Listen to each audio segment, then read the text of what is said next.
Bonjour à toi, j'espère vraiment que tu vas bien et que tu es en pleine forme ce matin. Je suis là pour te rebooster. En tout cas, si tu as passé une mauvaise nuit, je suis là pour te dire, écoute, la nuit est derrière toi, profite de ta journée et motive-toi à fond. J'ai une question. Est-ce que tu as déjà entendu cette expression? Ouais, mais moi, je tue le temps. Je te propose de ne jamais tuer le temps.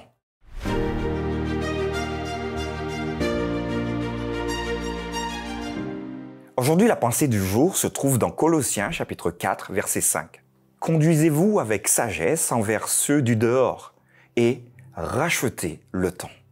Je te demandais tout à l'heure si tu avais déjà entendu cette expression « tuer le temps ».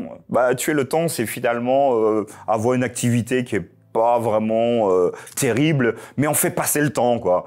Parce que peut-être qu'on attend un prochain rendez-vous ou parce qu'on n'a absolument rien à faire. Donc finalement, on va regarder la télé. Je tue le temps. Ici, au niveau spirituel, je ne sais pas si tu tues le temps au niveau spirituel, mais Dieu va t'inviter ce matin, aujourd'hui, à ne jamais tuer le temps. Alors tu vas me dire, oui, mais Martial, c'est bien beau ce que tu racontes, mais qu'est-ce que c'est tuer le temps spirituellement? Je te raconte une courte histoire. Un garçon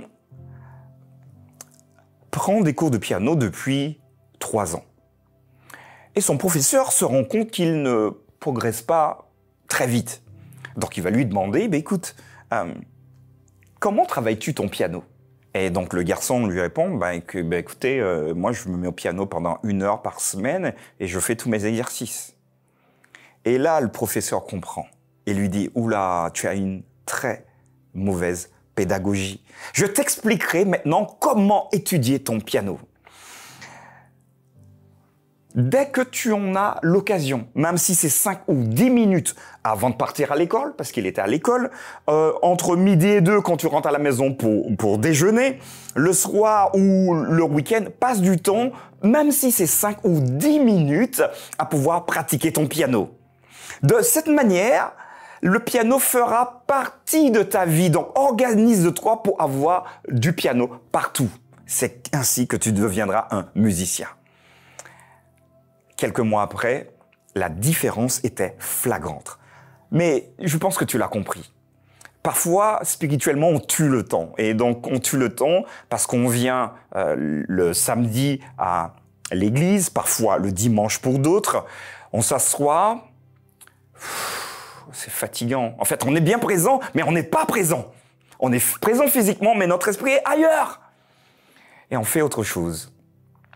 On a fait la BA, la bonne action.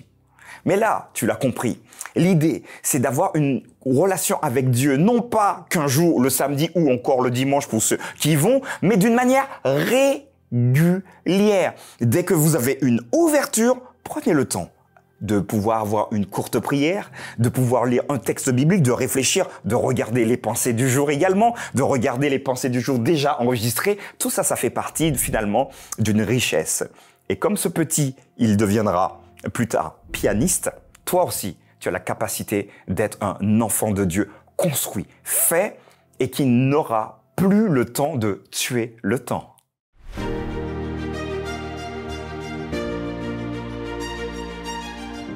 Voilà, est-ce que tu as envie d'arrêter de tuer le temps maintenant? En tout cas, au niveau spirituel, moi je te propose vraiment de meubler ta journée, de préparer tout ça. Ok, avant de partir au travail ou à l'école, je me prends 5 minutes. Si c'est 3 minutes, c'est bien également. L'après-midi, le soir, avant de me coucher, à toi de t'organiser justement pour ne pas tuer le temps. Par exemple, devant... vous voyez, hein, on fait comment comme ça? On s'est compris? Rendez-vous demain pour une nouvelle pensée du jour.